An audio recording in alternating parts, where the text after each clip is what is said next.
You're good to go. All right, thank you, Brendan. The date is April 5th, 2021, and the time is now 6:32. This is the public speak out portion of the Springfield City Council.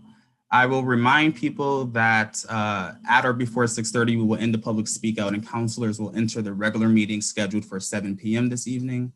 Everyone this evening will have 2 minutes to speak because we do have 13 speakers. And I would just ask that those individuals who are speaking just also please state your name and address for the record before starting. So with that being said, we can go ahead and get started with Ms. Magdalena, who is on the call with us today. Thank you so much, Councilor Williams. So I'm taking my cue from Winston Churchill, who said, if you've only got 2 minutes to speak, you better write it down. I was told I had 3, but I think I wrote 2. So good evening to everyone in attendance, and thank you for having me here. I take poetry very seriously, so rather than speaking off the cuff, because I could do that for hours, I am going to take that Winston Churchill cue seriously. Poetry is the most accessible of all art forms for all people. It's a global tool that has most often been used for the edification of society. It is used in celebrations, in mourning, in religious practice, in social and political movements, as a tool for education, and as a way to distill what we see, feel, and experience down to its essence. It is intimately human and builds our empathy and awareness of ourselves and of each other. Poetry is also a tool of healing, as our hearts are lifted when we hear a poem that reflects and is relevant to our own emotions, experiences, and visions for our future, our communities, and our world. Poems are songs, are hymns, are holy books, a part of our everyday lives, whether we can see them or not, acknowledge them or not, they are always present. In the last 3 decades, the creative output of youth writers in poetry, spoken word, and hip hop has been staggeringly beautiful. It is often a tool of peaceful protest, centering and helping us capture what comes to us too fast or arrives too late. In these times of drastic social conflicts, the escalating violence of white supremacism and economic disparities, when, as I said, things just come at us so fast and the things that need to arrive always come late or not at all, we need to capture what we feel in these moments so we can be more mindful of our responses and our actions. I cannot imagine the civil rights movement or the Harlem Renaissance without poetry. The people of my mother's island, Puerto Rico, have long used poetry to protect and amplify our multiple and diverse histories and cultural treasures, to mobilize resistance against tyranny. From Julia de Burgos to Clemente Soto Vélez, and more contemporary voices like that of La Bruja, AKA Caridad de la Luz, or Elan Braxton here with us today, or Dr. Torres also here with us today. People throughout the world have done the same. And since the first known poet in history who was born over 4,200 years ago, the Sumerian high priestess Enheduanna, she wrote poems and edited hymnals in Mesopotamia, known today as Iraq. Her name has been erased from most history books, but her writings have survived. She was not always on the good side of history, but she was indeed the first public poet. I cannot imagine the women's movement without poetry. As the late African-American poet Audre Lorde told us, I write for those women who do not speak, those who do not have a voice because they were so terrified, because we are taught to respect fear more than ourselves. We've been taught that silence would save us, but it won't. In my over 40 years as a teaching artist, I have experienced how poetry can build thoughtful leaders who become lifelong learners, develop a sense of commitment to their immediate communities and the world at large. And youth listen to other youth. We will seek out a youth poet laureate of social conscience and a commitment not only to their own writing craft and personal development, but to their community and the positive encouragement of their peers. We need public Ms. poets Gomez. and poetry now more than ever to amplify the voices of those who remain unheard, to raise up what gives heart and substance to our lives, to raise the most difficult issues that are only half spoken or remain unchallenged, to dismantle weaponized words, lies, and myths that divide us and demonstrate the power of words to unite and heal us.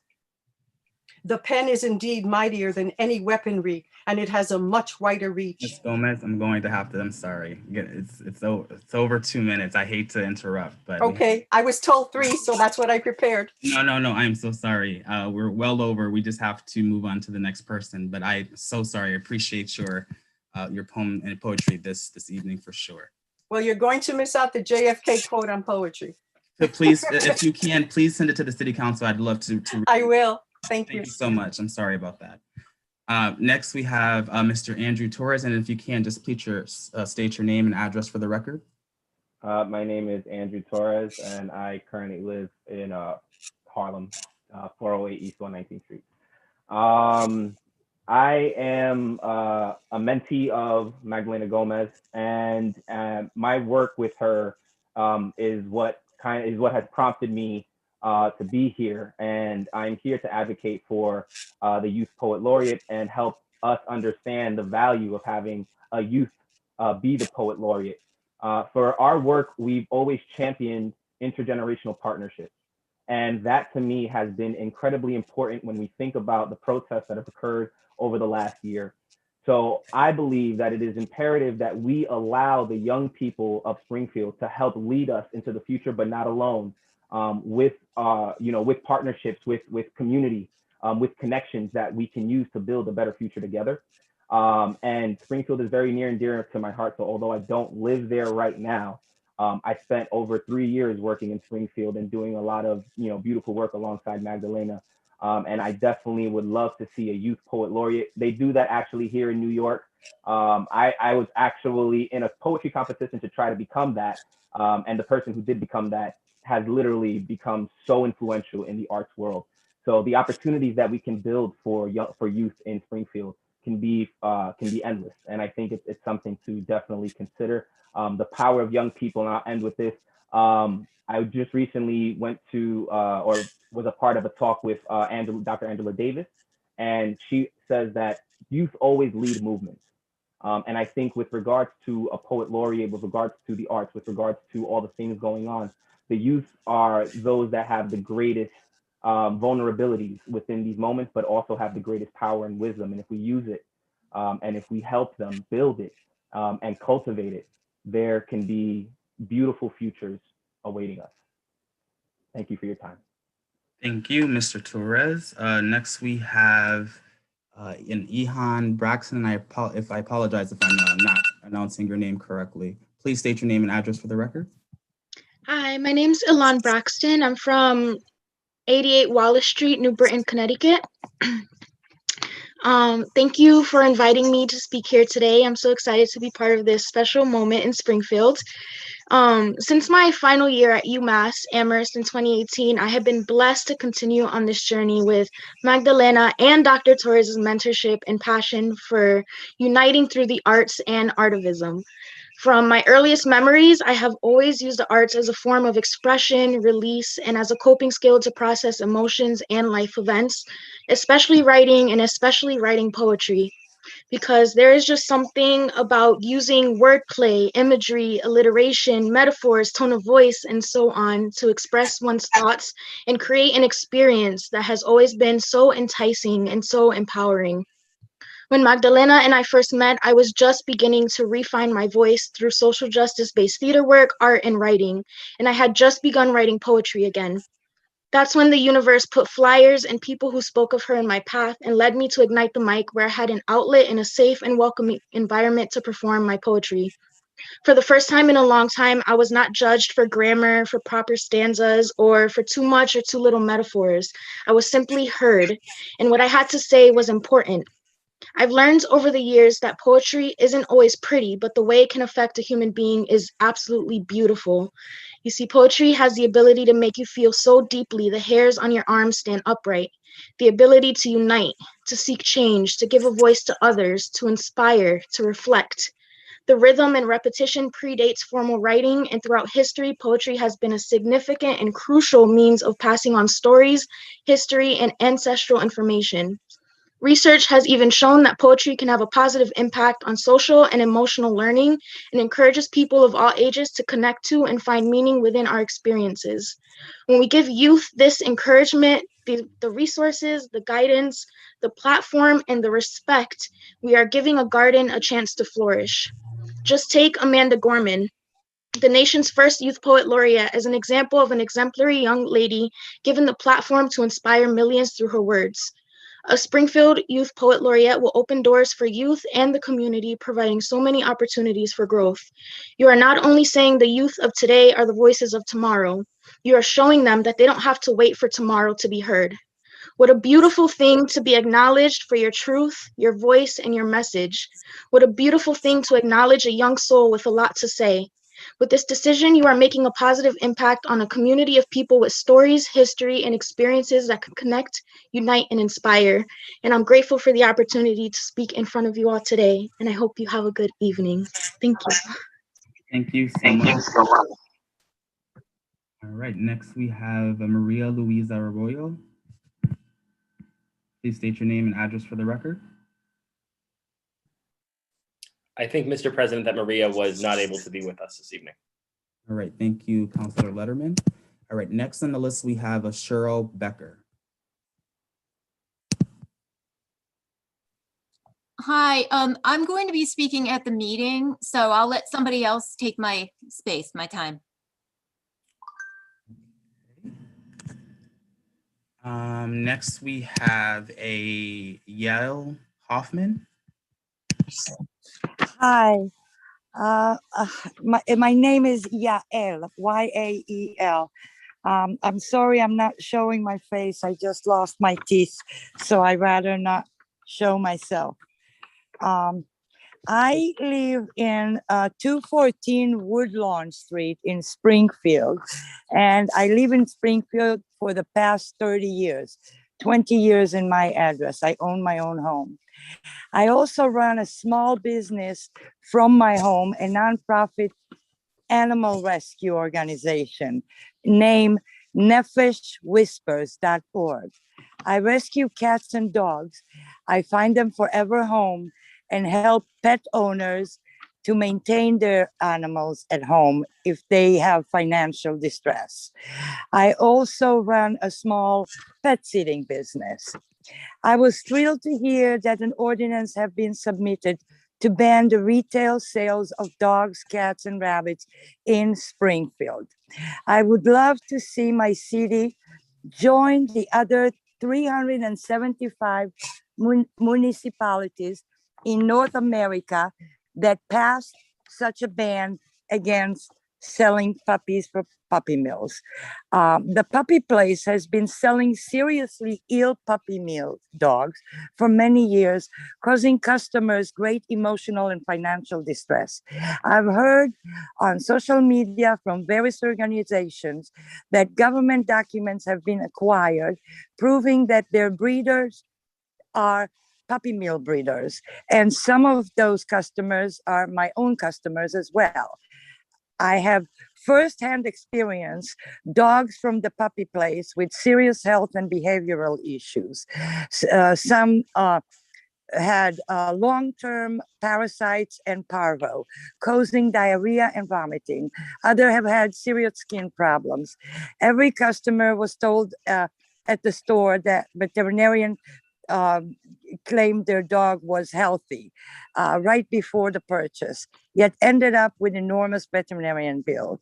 I also have visited the puppy place and was both appalled and heartbroken. I have never seen such a sad puppies in my life.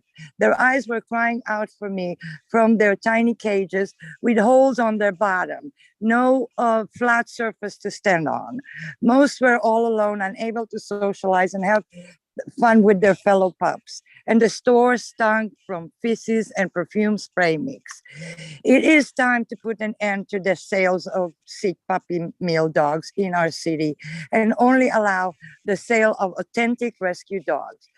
Please do it for our own Springfield resident who unfortunately couldn't voice their distress about this in this matter and can't be here today. Believe me that the majority believes Thank you, that Ms. this Ayala. law is past due and it's time. Appreciate it. Thank you. Thank Next, you. we have Wendy Hollis. Please state your name and address for the record. Wendy, sorry, Cheryl Becker here. Wendy has had some computer problems. She's rebooting her computer, so hopefully she'll be back. She'll be back on. Maybe she can speak a little later Okay. after other people. Thank you. Hopefully there's time. Yeah, if there's time. Yes. Next, we have Kathy Marhefka.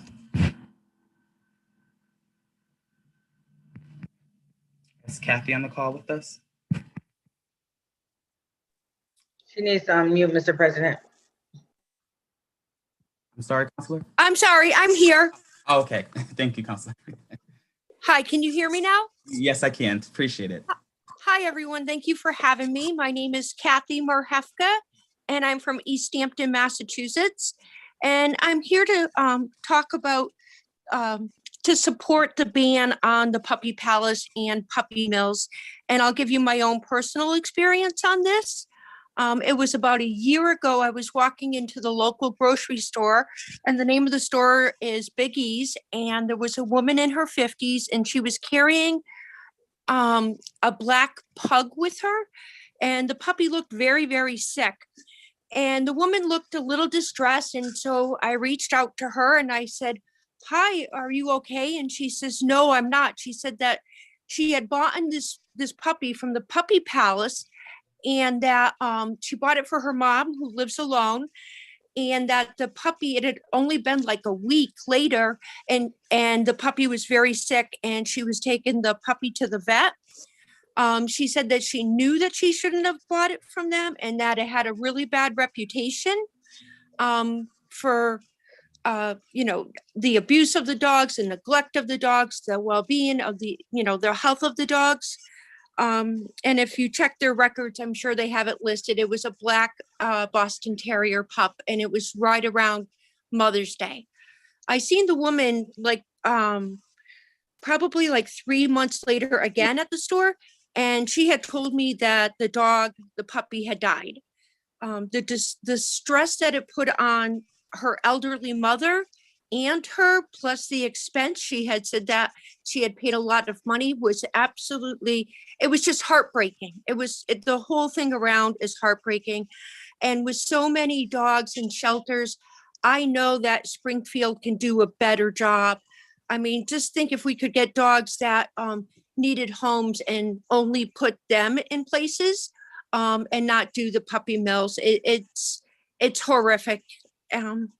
So that's what I wanted to speak out about. And I hope that, you will strongly consider it, because it's time to change. Thank you so much, Kathy. Next on the list, we have Tiffany Davignon. And I try to apply the French accent if that is appropriate. Tiffany, are you on the call with us? All right, not seeing Tiffany. Next, we have She's there. But she can't hear. Maybe she can't hear. I don't know. Wendy's here now. So Wendy Hollis is here, by the way. She's on now. Okay, well, we're still going to go in the order of the list and circle back with time. Let's see. We have a Rebecca Schwartz on the list next. Hi. Sorry, trying to get my video. There we go. Rebecca Schwartz. I live in Leverett, Mass. I'm speaking in support of the ordinance to ban the retail sale of dogs and cats without grandfathering in the Puppy Palace. As a small business owner, there have been numerous times that I've had to deal with new regulations that change my business model and bottom line. One example is the ban on plastic bags and new recycling and waste management. These changes cost me money, but I've learned to adjust my business accordingly with changes in rules, regulations, and laws. Although these and other changes can be challenging at first, I do consider it part of having a successful business and believe all business owners need to constantly change. It's a necessary part of the retail industry as society and our value systems change. Thank you.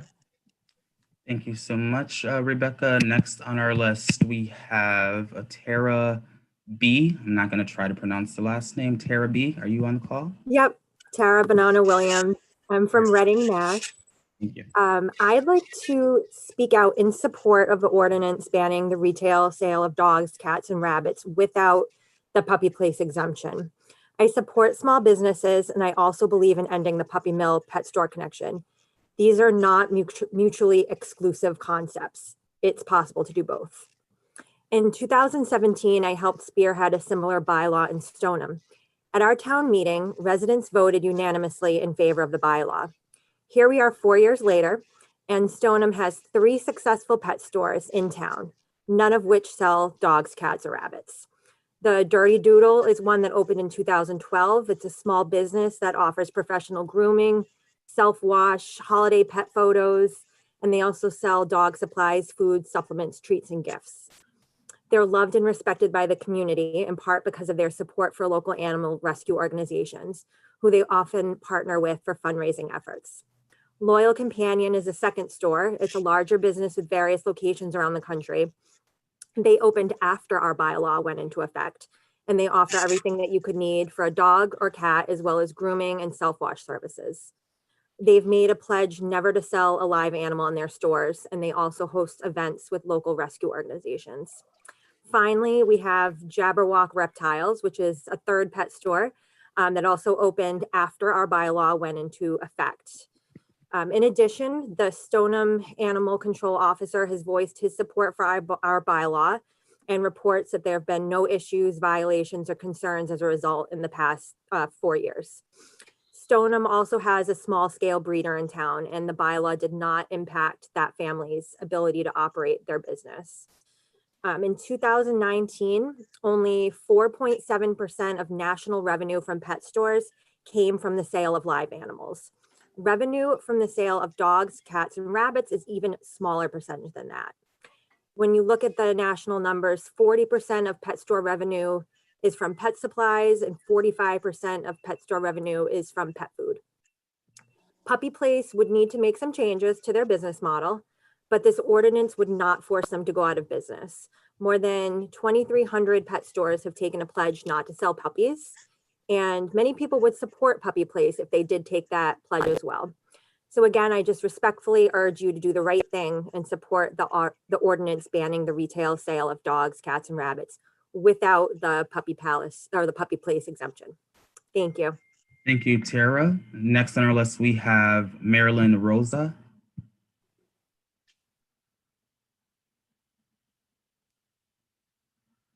Is there a Marilyn Rosa on the call? Hi, can you hear me? Sorry about that. Please state your name and address for the record. Hi, my name is Marilyn Rosa. I'm from 204 Indian Orchard, 204 Center Street, Indian Orchard in Springfield, Mass.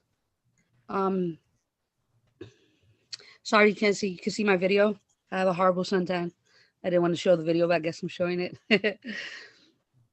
I'm here to speak in favor of the council taking action against wage theft. Companies that cheat their workers should not get business in Springfield. And that's what I'm going to speak about. Thank you for having me. Thank you, Marilyn.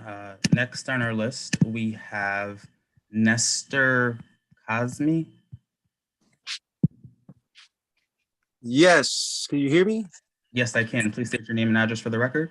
Okay, my name is, good evening, city councilmen and women. My name is Nestor Cosme, and I have resided in the city of Holmes for 40 plus years at 90 Westminster Street. I am a strong believer in the dream and stand by in support of wage theft legislation for all working men and women in the city of Springfield.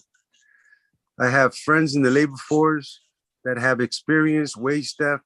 I ask for the council to keep a keen ear and understanding on the importance of addressing matters regarding wage theft. Companies that steal from workers shouldn't be allowed to bid on public projects. Thank you for your time. All right, thank you, Mr. Cosme. I believe we missed a couple individuals earlier who would like to have spoken on the puppy mills. Wendy Hollis might have been one of the names that we had skipped. Would you like the opportunity right now, Wendy? Yes, thank you very much. Please state your name and address for the record. Wendy Hollis, 42 Edgewater Road in Agawam. And I'm speaking in favor of the ordinance to ban the retail sale of puppies and cats and rabbits in the city of Springfield. Two of us collected over 450 signatures from Springfield residents in support of this ordinance. The great majority of residents that we spoke with were very supportive of it. There was barely anyone who refused to sign it. Many told sad stories of the sick puppies that they had purchased from the puppy place. And I also met a vet technician who was employed by the Boston Road Animal Hospital, which was right across the street from the puppy place.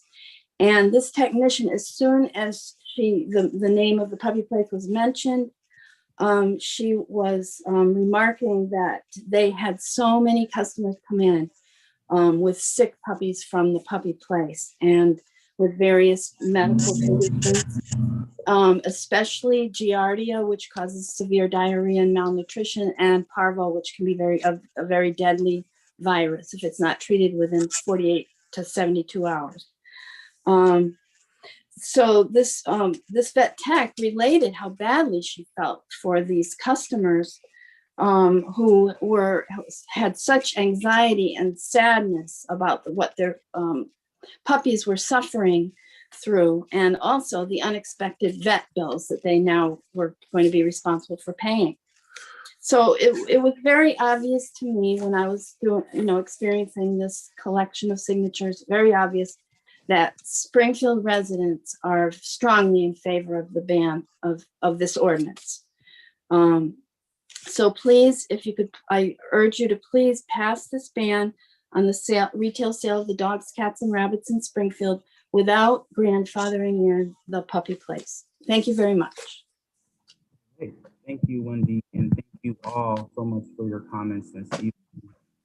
As this is a platform for residents and those that are supporting any or speaking out against any agenda item that the council is taking up, just that platform to share your voices. So thank you all. We councilors, we can now transfer to the regular city council link for our regular meeting. Have a good evening, everyone. Thank you. Good evening. Good evening. Thank you.